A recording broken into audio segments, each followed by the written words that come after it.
You have become perhaps the loudest voice calling for impeachment. The Constitution sets the grounds for impeachment as treason, bribery, or other high crimes and misdemeanors. Which has the president violated? Good morning, Dana. I would say it's clear that he has violated the Constitution in the sense that he has violated his trust with the American people through obstructing justice by firing the head of the FBI, Mr. Comey, for what he said explicitly was over the Russian investigation. He has been taking, in contradiction of the Emoluments Clause, he has been taking payments from foreign governments almost since the very first day that he took office. I don't think there's any question that he has, in fact, met that standard for impeachment, but I think the important thing is not just that he's met the standard, but it's very important and urgent that we get him out of office. But the special counsel, Robert Mueller, and multiple congressional committees are in the middle of their investigations, I should say, that President Trump calls a witch hunt. Aren't you playing into the president's message by calling for impeachment even before these investigations are complete? As I said, an impeachment is actually a process where the House puts him up for a trial in the Senate. So, in fact, to have him impeached merely means that in a public way, the Senate goes through all of the evidence right in front of the American people. And the fact of the matter is, we know from what he's said publicly that he has violated the Constitution and is subject to impeachment.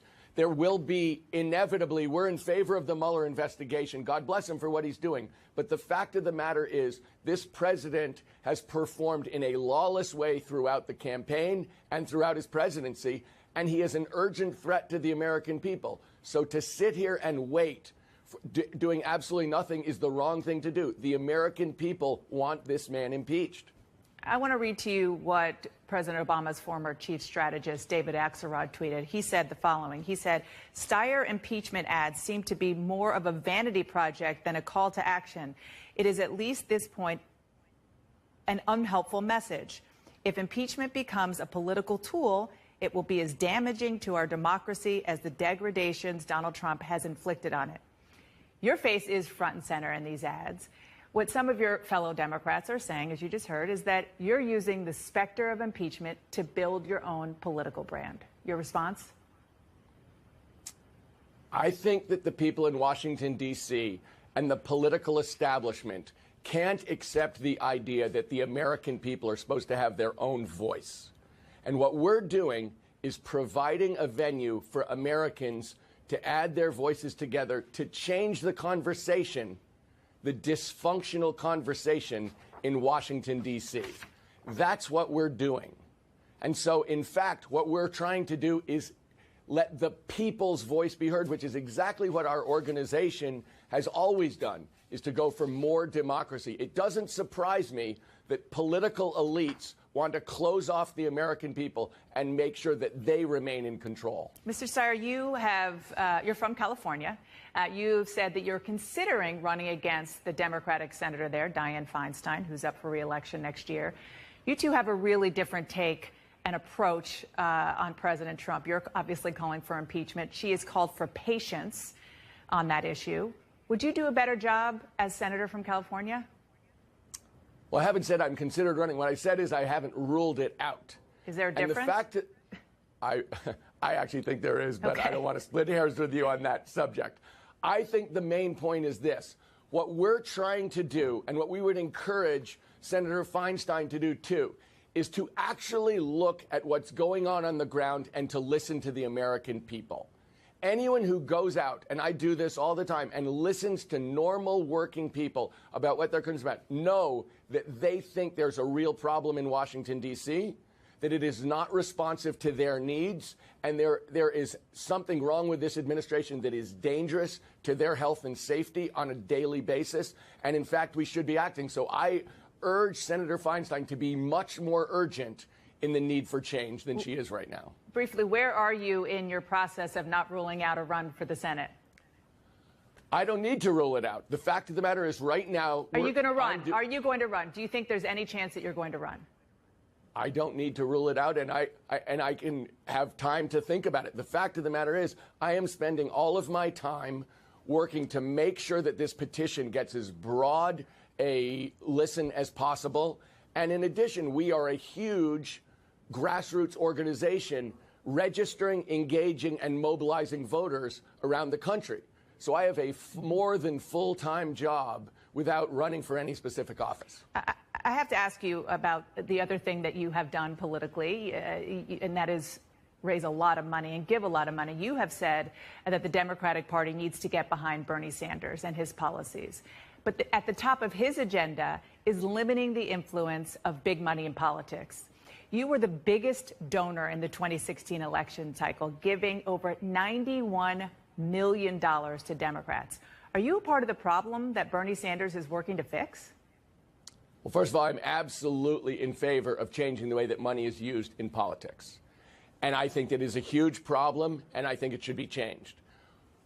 Let me make 2 points. One, we try and do this in as transparent a way as possible, which is why I'm on your show right now, why I say everything that we're doing straightforwardly so people can look at me and gauge whether I'm telling the truth and why I'm doing it. And secondly, when you talk about spending that money is spent on going door to door and having citizens talk to citizens about the issues of the day. It's spent registering over 1 million people in 2016 to make sure we get the broadest possible democracy. It's going on to 370 college campuses to talk to young people about the issues, to engage them so that they will involve themselves and see the importance in the political process. In fact, what our organization does is try and make sure every underrepresented group gets registered, engaged, and gets its voice in politics. So, in fact, we are trying to make the democracy as broad and strong as possible. If you want to change the way money works in politics, we're all behind you. We're working with the system we have right now as transparently and straightforwardly as possible. This week, a half-dozen Democratic members of Congress introduced articles of impeachment against President Trump, but they don't have a chance of getting the votes in the Republican-led House. Democratic Whip Steny Hoyer said now is not the time for Democrats to push for impeachment. But that hasn't stopped my next guest, Democratic mega-donor and billionaire environmentalist Tom Steyer. Surely you have seen his ads here on CNN and other networks, probably not at Fox, though, which pulled them after it says its viewers complained. He spent $20 million so far on 2 pro-impeachment ads. I recently spoke with Tom Steyer. So, Mr. Steyer, let us talk Article 2, Section 4, treason, bribery, other high crimes and misdemeanors. Which do you think apply? Well, Michael, I think that there's no question that the president has obstructed justice in his firing of the head of the FBI, which he said he did because he persisted in the Russian investigation. I think that he has broken the emoluments clause virtually on a daily basis. And I think that his public request for the Justice Department to do a criminal investigation of his political opponents is also a clear abuse of power, and that in effect, what the Constitution says about impeachment is that the president cannot be allowed to violate his trust with the American people and the spirit of his office. And he's clearly done that. I guess my question is one of, we need to make sure when we talk about impeachment that we're dealing with the objective, not the subjective, because you set a precedent, right? If you're reliant only on conjecture, in your case, it could be a Democrat who's the next president. And if Republicans have an antipathy toward that individual, they may say, we see grounds for impeachment where they really couldn't be proven. Well, I have a couple things to say about that. One is, he has committed these infractions. He's committed these acts in public. We don't need to go through the tapes of his phone calls or the tapes of his emails to see him do it, because he's done it right in front of our eyes and then he's admitted it. And the second thing I'd say is this. This president has committed put us in unprecedented danger. So this is not a matter of policy or dislike of his health care or his taxes or anything like that. This is a president who is a clear and present danger to the American people. I think everybody in Washington, D.C., including members of his party, recognizes that. I think members of his administration absolutely recognize that. And in fact, we're seeing Senate Republicans trying to take away his ability to unilaterally use nuclear weapons because they know it's true.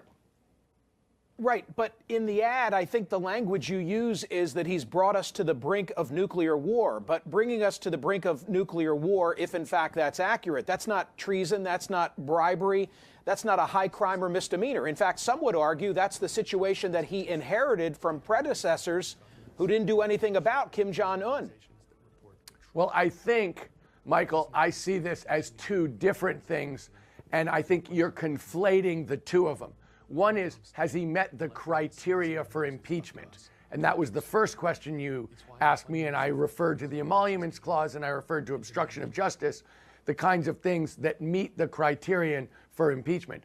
The second question was, you said, well, people could use this, as a precedent. And I said, actually, what he's doing, not in terms of meeting the standards, which he clearly has met, but in terms of the urgency for acting on this, his behavior, the danger that he's presenting to the American people and to our democracy is unprecedented. And I see that. One is, do you meet the criteria? And second, it is so urgent that we act on it because he is presenting unprecedented danger to the safety and health of Americans and of our democracy.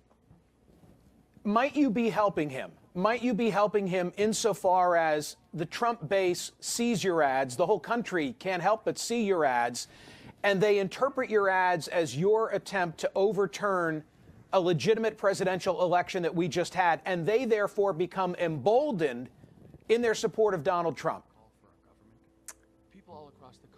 I think what we're trying to do is not to be smart, not to make political calculations about which segment of the population would this appeal to, which segment of the population would this annoy.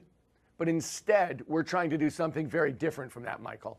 We're trying to do the right thing, and we're trying to do the moral thing because we think it's important, and we are not trying to figure out how the game is going to play out because partly, we don't think you can. We're really just focused on the idea that this is a danger to the health and safety of Americans, and we're trying to give the American people the ability to speak up in their own defense and say, we really are scared by this man, we are extremely unhappy about his behavior, and we need to get rid of him. Quick final question. Fox won't run your ad. Why did you spend the money there to begin with? Well, I wasn't one of the people figuring out the ad strategy, but I've talked to him, of course. So let me say this. We placed that ad in media channels all over the country, hitting all different kinds of viewers.